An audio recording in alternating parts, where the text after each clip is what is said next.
Probably not at this stage. I think we'll sit down and have a chat about it as a selection group after training. Got some guys are still finishing up training now, but yeah, it looks like a pretty similar wicket to what we expected it to be. Aaron, you played a lot against the West Indies over the years, but is this the first time there's almost an edge, in one-day cricket that is, an edge to this contest? Like, people are talking about execution beats execution, and there's so much talk about an Australia-West Indies game. They're a very dangerous side, and I think that whichever team comes out and executes it from the start of the game, I think it's important that you start really well in whether you bat or bowl first. Them first 10 over periods are going to be really crucial, because we know how damaging the West Indies can be during that period. But also, equally, I think if we get off to a good start, then we can start to try and get into our work a bit. I think if we're tentative and if we're a bit standoffish and wait for things to happen, that's when they can dominate you from the start. So it's important that you turn up with the right attitude and the right intent in them first 10 overs, bat or ball. Aaron, you obviously, this pitch is so well known as a world record pitch, and it's all about the runs scored here. A, when you look at it today, does it look like it's so batter friendly? And B, do you have to change things at all as a captain or keep things in mind at all, I guess, knowing how run friendly it can be? It's probably a little bit drier than I expected it to be, the wicket. Obviously, I can't imagine they would have put a huge amount of water into it over the last couple of days with there being so much weather around. So, no, I'm not surprised how it looks, but I think you have to understand that in conditions like this, you're going to go for boundaries. So the key to bowling, I think, is to make sure that they're hitting your best ball. I think that if you're executing your best ball over and over and they're playing good shots in our percentages, then you have to wear that. We know how fast the outfields are here in England. We know how flat wickets can be at times. So you have to be prepared to suck up some pressure and soak up a few boundaries here and there, as long as we're getting hit in our areas. And we often talk about now good execution versus poor execution, and that's all it is. Did they hit a good ball for 4? Yes. So don't worry about that. If it's poor execution or a poor plan on my behalf, then that's something to reassess at the end of the game. Hi Aaron, just wondered how much discussions there have been about what happened last year at Tregbridge, and what is it? What have you None. Not at all. None whatsoever. I think just before we turned up to the game, to the training yesterday, a few boys talked about their previous experiences here, which obviously haven't been overly pleasant, but we're in the home change rooms, which is a first for everyone, which is nice. Aaron, obviously West Indies did a lot of damage against Pakistan with the short ball. I was just wondering, have you prepared for that? Yeah, we have prepared for it. It's something we played them in a warm-up game down at Southampton on the nursery ground there, and they bowled very similar. Obviously, I had a lot of success with it last game and got off to a really good start. So I expect that they will come with a similar type plan. But the follow-up from bouncers and short bowling is the key. I think at the end of the day, I think if you just stick to one plan, then teams get on top of you pretty quick, or they adjust quick enough. So I think it's important your follow-up deliveries, and that goes for us as well. If you do go with a short plan, keep them on the hook, keep them guessing with good bowling. I think if you over attack and continue to go too short, or you continue to go too full, whatever it might be, it's about your follow ups from them balls. But we're well and truly prepared, no doubt. Aaron, what do you think when you look at that very, very short boundary from the perspective of having to defend it or being out there able to attack it? Yeah, it's going to play a big part, no doubt. I think when teams have got left and right hand combinations, they've always got somebody able to target that boundary. So that's something that will be taken into account, no doubt, throughout the game. And as a bowling unit, it's about defending the big side. We saw the other game, England-Pakistan, there's a lot of twos out to that long side, so I think it's about using that running game and not neglect that at all, because if you're just one pace focused, you're just boundaries or six focused, you miss out on a lot of scoring opportunities. So I think we can use our speed between the wickets to that long side and try and put some pressure on it, and on the other side build some pressure by cutting off them twos and really restricting easy runs out there. Just a quick follow-up, on your first time in the home dressing room, Yep. Anything different about it that you've noticed? Like all dressing rooms and all county cricket that guys have played, they're a bit bigger. They're a little bit more spacious than the away rooms. I think it's a tactic. Aaron, hi. Pat and Nathan have been quite vocal about Australia's plans to bowl to Chris. He's been scoring runs. What is your take on that? Well, each bowler will have individual plans. I think that when you come up against someone as dangerous as Chris, you have to be prepared, like I said before, that he's going to hit boundaries. So it's about trying to attack his weaknesses early and making sure that we're putting the ball in the areas that we want to be bowling. And I think if you second guess yourself, if you're a bit tentative, if you're a bit nervous with the ball in hand, he'll get all over you. And once he's going, he's so hard to stop. So I think it's important that you come prepared to take the contest to him, because he definitely does that the other way. Aaron, just one away from the game, the ICC is sort of debating whether to introduce concussion subs. We obviously had that in the Shield and county cricket here. Do you think the time's come to have that in international cricket? I haven't thought too much about it, but I know that it has worked in Australia in domestic cricket. I think it gives the medical officers and the coaching staff, or whoever makes that final, or the doctor, the person who makes that final decision, easier knowing that somebody can come in and replace. The last thing you want is people getting hit, obviously, but if there is, but you also don't want the game to be determined by someone getting hit then being out of the game. If that happens in the first over, that's a huge disadvantage. So potentially something to look at, no doubt. I think that in Australia, playing for Victoria, we've had a few instances where it's happened, 1 or 2 to Will Pukovski being hit by a bouncer, and someone else has come in, and we had a situation where Dan Christian came in as a batter, but we chose not to bowl him because Will obviously didn't bowl. So it was one of those things that we thought was fair and reasonable to not take advantage of the rule and bring an all-rounder in when that was the only option we had at the time. So if everyone plays ball, I think it's a good decision. It's all about the safety of the player, and at the end of the day, a game of cricket isn't as important as someone's health. Aaron, just on Chris Gayle, his record against Australia isn't great. I think he averages 26 in one-day cricket, never scored a century against Australia. Any reason why that might be, and if so, what do you take from that into tomorrow? Oh, I think the West Indies aren't a side that we tend to play year in, year out. Those stats would be over a really long period of time. So it's hard to put a definite reason why, because you might play 2 games here, and with some injuries that Chris has had, the last time that they played in Australia was a few years ago, and he played the first 2 and then didn't play the rest of the series. He had a back issue, so it's tough to put something right on it to say that this is the reason why. It comes down to some good planning, no doubt, but also 1 or 2 games here and there over a long period of time. It probably doesn't give you a full picture either.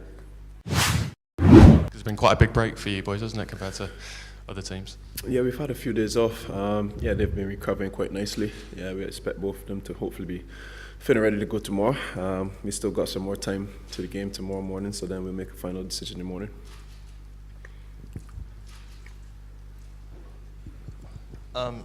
Jason, of all your rivalries, where do you put this rivalry between West Indies and Australia in your time? And is this the most edge you've seen between the two teams, especially in one-day cricket, since the time you started playing? It's always been a great rivalry between West Indies and Australia. I think everybody's expecting a really good contest. We're up for the challenge. I think they're up for the challenge as well. So, yeah, I wouldn't really, get too far or get too deep into rivalries, but we expect a really good contest from the Australians.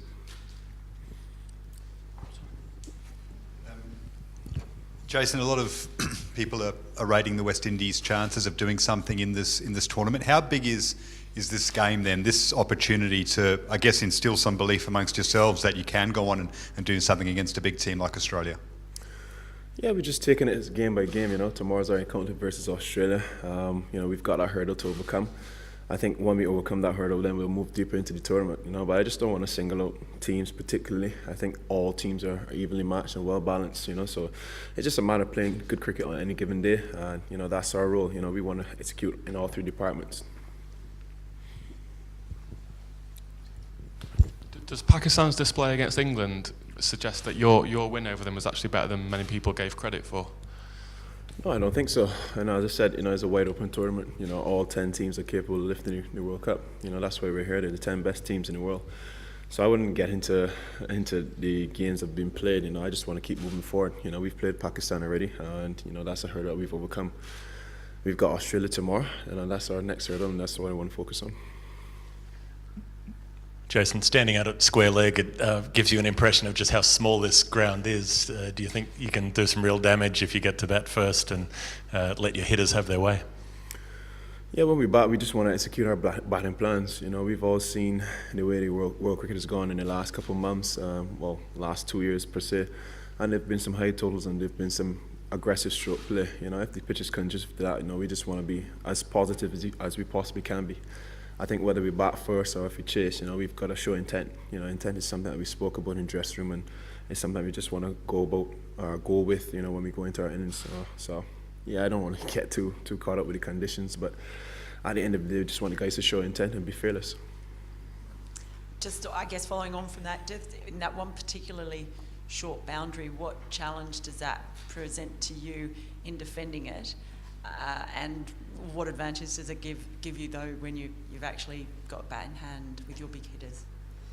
I made a remark to one or two of the guys, and I felt the ground was a little bigger than people think. There's obviously a massive wind factor as well, which tends to play on your mind, and obviously you have to account for it into your plans. Yeah, we've played on a number of grounds with the short side, and this is something that you just gotta cope with. I always back the guys to go with their strengths first. No matter the dimensions of the ground, I think we've just got to narrow in our skills. The ground will be one way for both teams. That's one thing I can guarantee. So, that's just our plans. Having said that, but Jason, in a tournament where it's neutral grounds, obviously, does the fact you played here a week ago give you some kind of slight advantage, or I guess knowledge going into tomorrow's game? Yeah, we obviously had one game here before. We bowled 22 overs in the game. We didn't get full allotment, but having said that, we've got a little bit of knowledge about the ground and how the wicket plays. But having said that, there are quite a few strips on this square, so I'm not sure which one we're on tomorrow. I just think it's a situation whether we bat or bowl first. We just need to assess the conditions as early as possible, and then play to suit.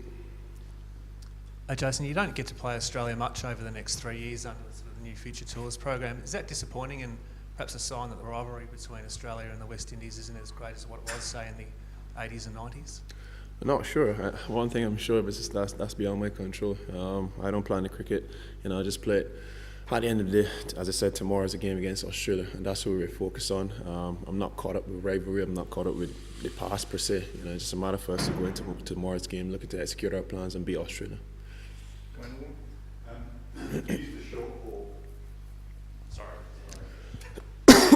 Used the short ball very well against Pakistan. How big of a tactic will it be against Australia?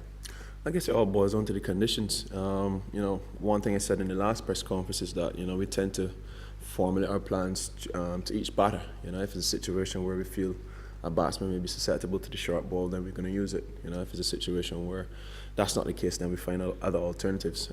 It's just not stuck on the short ball. I think all the teams so far has used the short ball.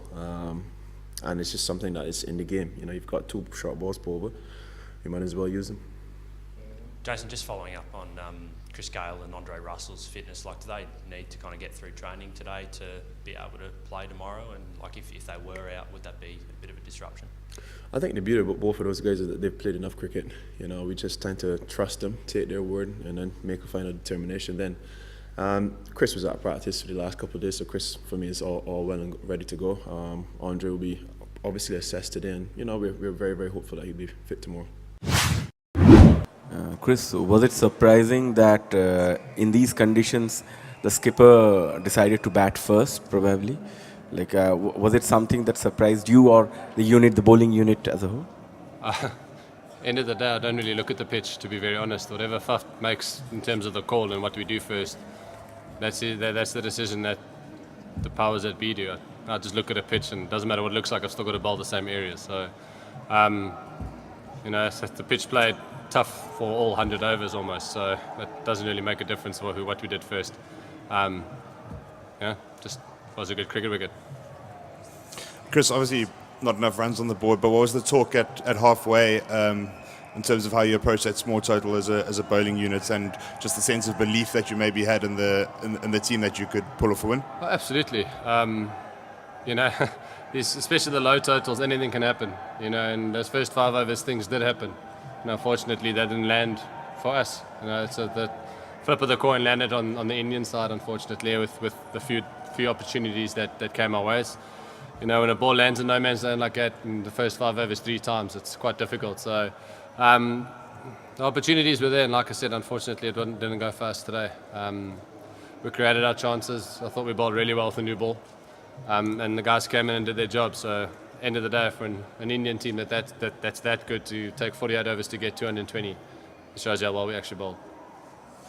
Chris, it's probably a bit unfair to be asking you this kind of question, but can you just talk to us a bit generally about the mindset? I mean, going 3 down now, obviously things are going to get pretty tough. Just what is the general feeling, and where do you think things are going wrong? Well, if I had the answer, I'd be the head coach of the national side.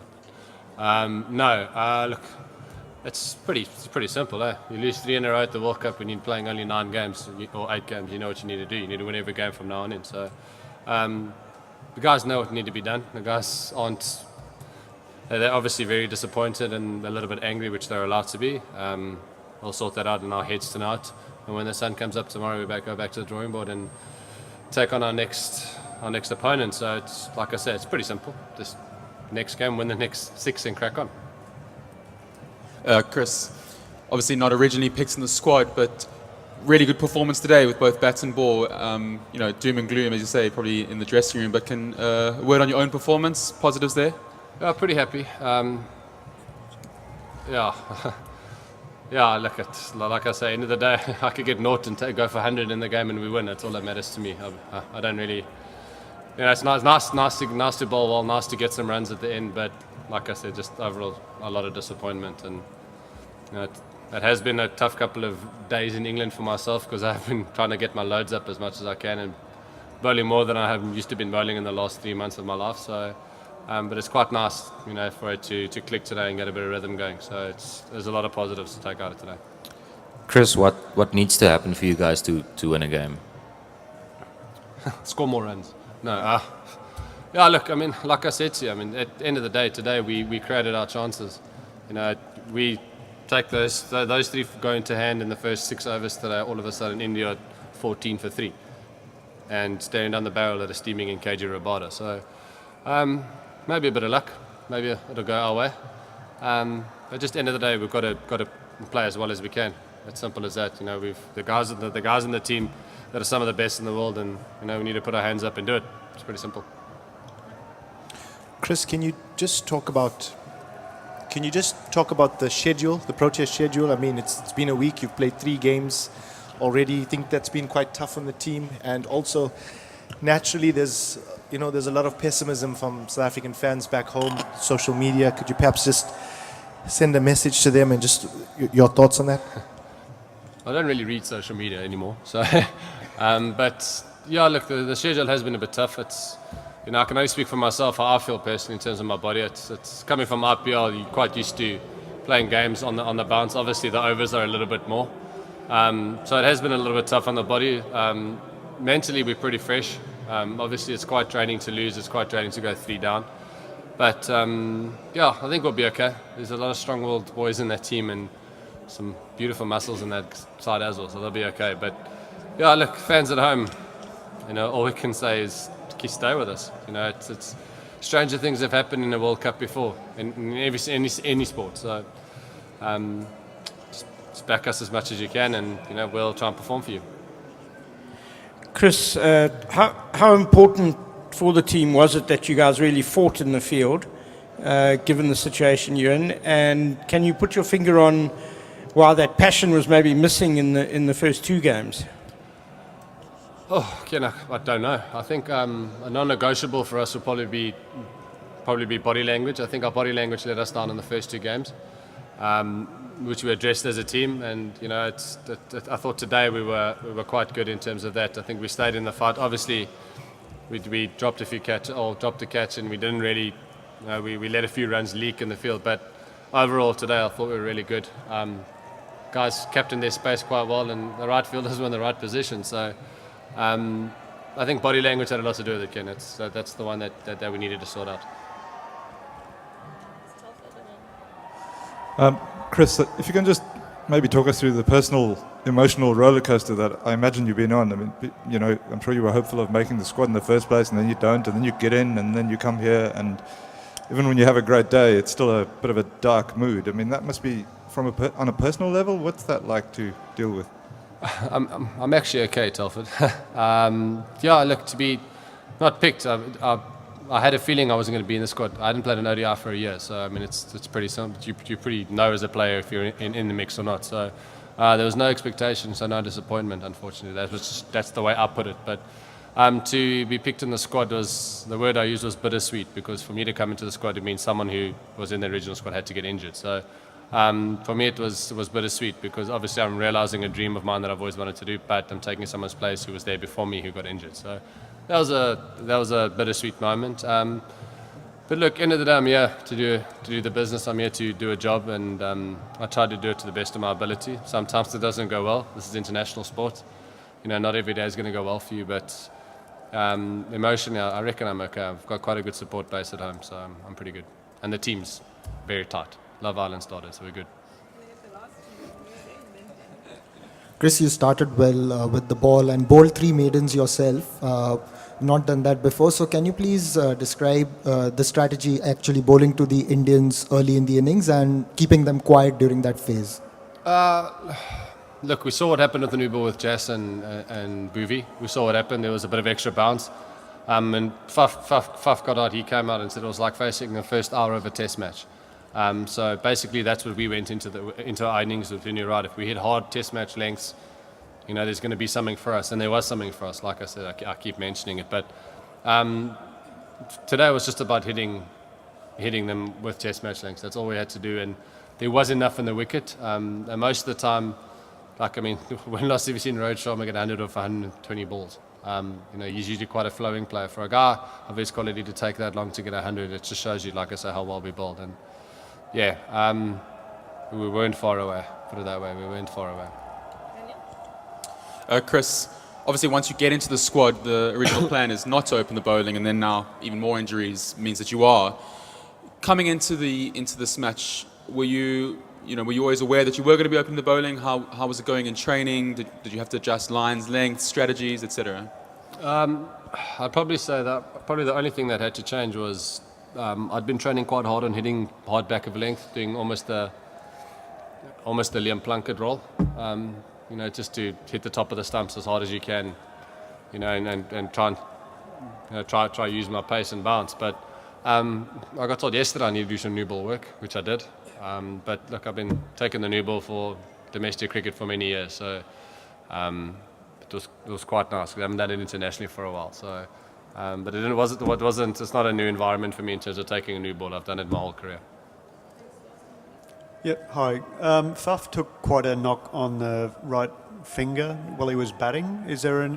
How's his finger going, the status of his injury? Still attached, I think. No, look, I think he's fine. Faf's obviously quite hard.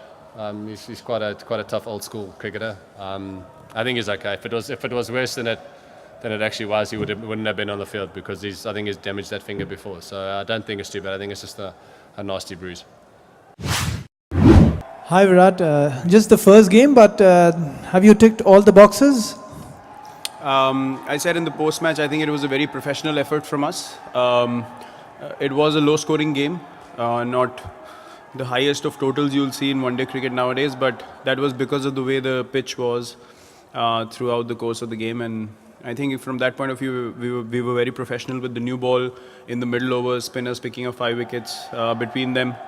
Jasprit was outstanding, Bhuvi finished well. So I think overall we're pretty happy with how we played. Starting off well is always an important thing, and we got together nicely as a team in the first half on the field.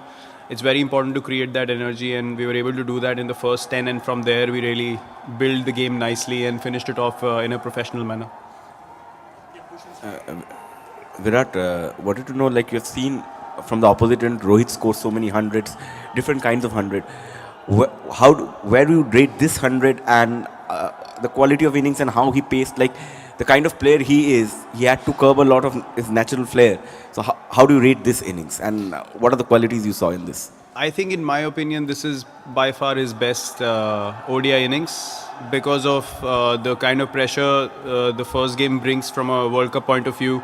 And then, I know as a batsman, when you go in and, a few balls bounce like that, it's not easy to gather yourself again and play in a calm manner. A lot of times batsmen tend to sort of hit their way out of the situation, but he was very composed. He was very, he's played so many games. We expect a lot of maturity and a lot of responsibility from someone like him.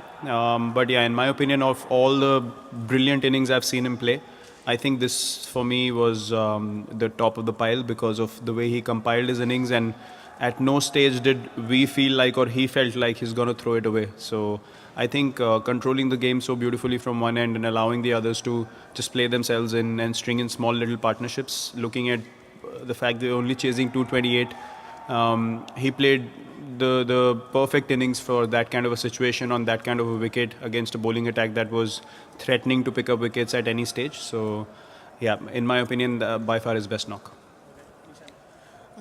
Virat, last year in South Africa, both the wrist spinners did really well against them. So how much of that was a factor in picking them for this game, and particularly Chahal ahead of Jadeja, who also Chahal performed really well today?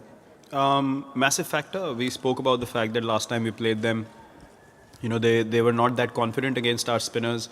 What we experienced was they were not able to rotate strikes so well. They were trying to hit their way out of a situation which, for a captain, any day I would love batsmen trying to hit boundaries to get out of trouble rather than rotating strike, because the risk factor is high. So I think the spinners together also understood and realized that that is the scenario, and they bowled accordingly. I think Kuldeep bowled really well.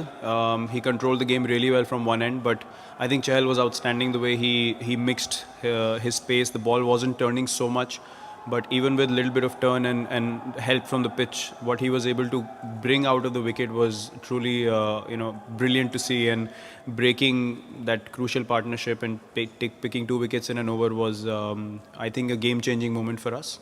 So yeah, both of them were brilliant in the middle overs.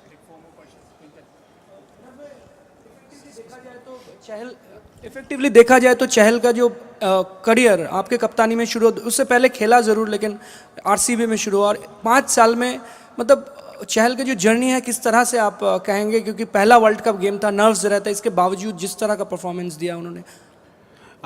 Again मतलब world cup का पहला match, pressure situation होती है, सबको पता है.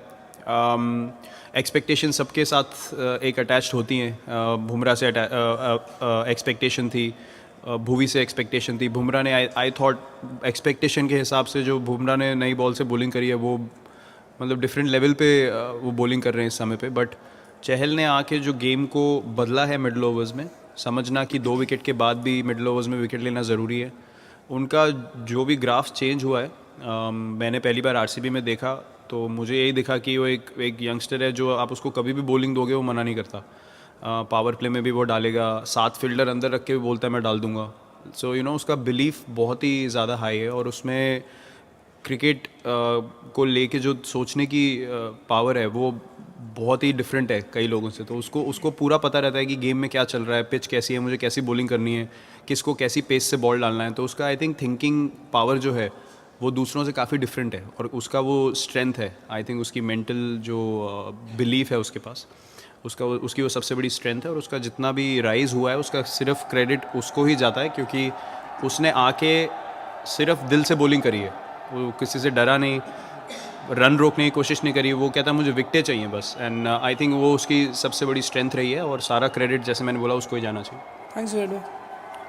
Virat, in Australia you had spoken about Bumrah's progression as a test bowler. All through the year, last year was about him as a test bowler.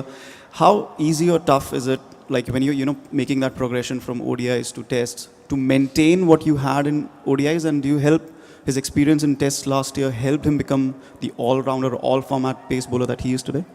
Look, success in test, bless you. Success in test cricket is always something that gives you immense. If you look at Shami, Bhuvi, these guys are absolutely sure now of what they want to do in test cricket. And Bumrah's 1 year in test cricket I think is a difference in his mindset.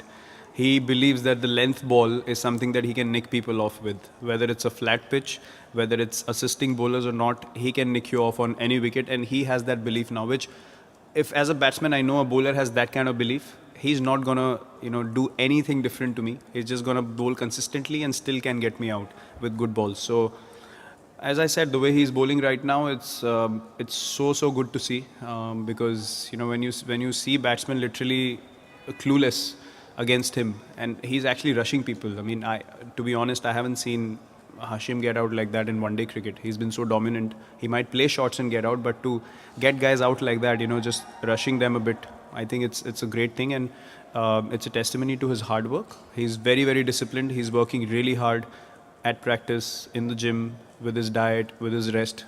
He understands that this is his time, and he's making the most of it. So hats off, he's brilliant. He has the right attitude towards the game, and he's going to be a massive factor for us here.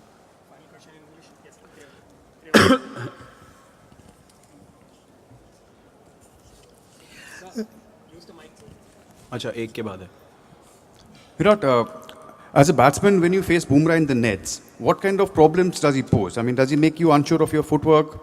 What kind of problems does a batsman face? Well, one thing with facing Jasprit is that you have to play good cricketing shots against him, and you have to back your technique against him, because if you're hesitant even a little bit, he senses that, and then he's all over you. I mean, if he senses someone's not enjoying the short ball in the nets, he'll make sure that that guy gets it in that session. So what you see him bowling in the match, he bowls exactly like that to us in the nets. He doesn't care who's standing in front of him. He will bounce people. He will try to get people bowled. He will york people with the new ball. And that's the reason for his consistency. He doesn't change his game just because he's in nets compared to game. He goes in with match intensity. He'll do short and sharp, but those 15 minutes, you have to make sure that you're on top of your game. Otherwise, it can be trouble. So he keeps all the batsmen really, really focused on what they need to do, which is a back and forth thing. I mean, for a batsman, it's beautiful to face a guy like that who bowls with match intensity and is looking to get you out. So when you play well against him, you walk out with more confidence in today's day. So I think as I said, he's just brilliant the way he's progressed, and hopefully he can keep going. Virat, हमें match खेलने के लिए थोड़ा रुकना पड़ा, और आज हमें 50 ओवर डालने को मिले, 48 ओवर्स बैटिंग करने को मिले, 6 ओवर्स ने बॉलिंग की, 6 बॉलर्स ने, माही तक बैटिंग मिली. तो क्या ये अच्छा है, क्योंकि सभी को एक नर्व्स होता है बैटिंग करने का, बॉलिंग करने का, इस हिसाब से ये मैच अच्छा रहा? बहुत अच्छा रहा हमारे लिए. आई थिंक काफ़ी बैलेंस्ड गेम थी. हमने शुरू अच्छा किया, फील्ड में अच्छा शुरू किया, बॉल के साथ अच्छा शुरू किया. पहले 10 ओवर में आपको विकेट्स चाहिए होते, 2 विकेट मिले. मिडल ओवर्स में विकेट्स चाहिए होते हैं, वहाँ पे 5 मिले. तो डेथ ओवर्स में फिर 2 ब्रेक थ्रू भुवी की तरफ से. तो I think from that point of view हमारा एक कंप्लीट परफॉर्मेंस था फर्स्ट हाफ में. फिर बैटिंग में भी हमारा एक टेम्पलेट रहा है कि टॉप 3 में से एक 100 बनाए, बाकी पार्टनरशिप्स हों उस प्लेयर के अराउंड. तो वो भी हुआ. रोहित की इनिंग कमाल की थी, उसके आसपास पार्टनरशिप्स हुए. केएल अच्छा लग रहा था जब खेल रहा था. एमएस बहुत अच्छी फॉर्म में लग रहे थे. हार्दिक ने जैसे फिनिश किया जाके, तो हम चाहते हैं वो ऐसे जोन में ही रहे कि वो एक गेम चेंजिंग इनिंग्स जो है वो रेगुलरली खेल सके टीम के लिए. तो आई थिंक उस पॉइंट ऑफ व्यू से एक काफ़ी कंप्लीट परफॉर्मेंस थी हमारी. थोड़ी स्लो आप कह सकते हैं, क्योंकि पिच ऐसी थी कि हम लोग वैसी एक्सप्रेसिव क्रिकेट नहीं खेल पाए जैसे हम खेलते हैं. लेकिन आई थिंक वो मैच्योरिटी हमने दिखाई, एक्सपीरियंस दिखाया सब लोगों ने अपना, कि इतने मैचेस खेले हैं तो इस कंडीशन में कैसे खेलना है. तो हम एक्चुअली बहुत सेटिस्फाइड हैं. अगर ये 340-330 वाला गेम होता तो आप मेजर नहीं कर सकते कि आपने कंपोजर दिखाया कि नहीं. बट यहाँ पे हम टेस्ट हुए थ्रू एंड थ्रू, और ऐसा मैच जीतना, पहला मैच ही ऐसा होना, आई थिंक उससे काफ़ी कॉन्फिडेंस मिलेगा टीम को. And in England, this is the home of cricket. You can actually come to cricket and get a bat. These guys are actually making the bats here. So I don't know if any of the players is there, but it's broken. They will come quickly and get one. But I'm joined by Alex. And Alex, tell me, what is the idea behind making the bat here? So it's to show people what it is we do at Grey Nichols, so that they can see how we make our bats by hand, what we do in our factories around the world, so that they get an idea of how much work goes into the cricket bats these guys use. And what has been the response from the thousands who have been passing in front of you? It's been really good. They've really enjoyed coming along, watching the demonstrations, asking lots of questions. So it's been good. Well, we all know about Ray Nichols' bat, and their store here as well. But it's just part of the cricket. Have you enjoyed this experience here? Oh yeah, it's been great. It's been great to do this at the World Cup. Cricket's been fantastic. So yeah, it's a good atmosphere to be here and make it better. I'm sure Alex is going to do something to show you what is done.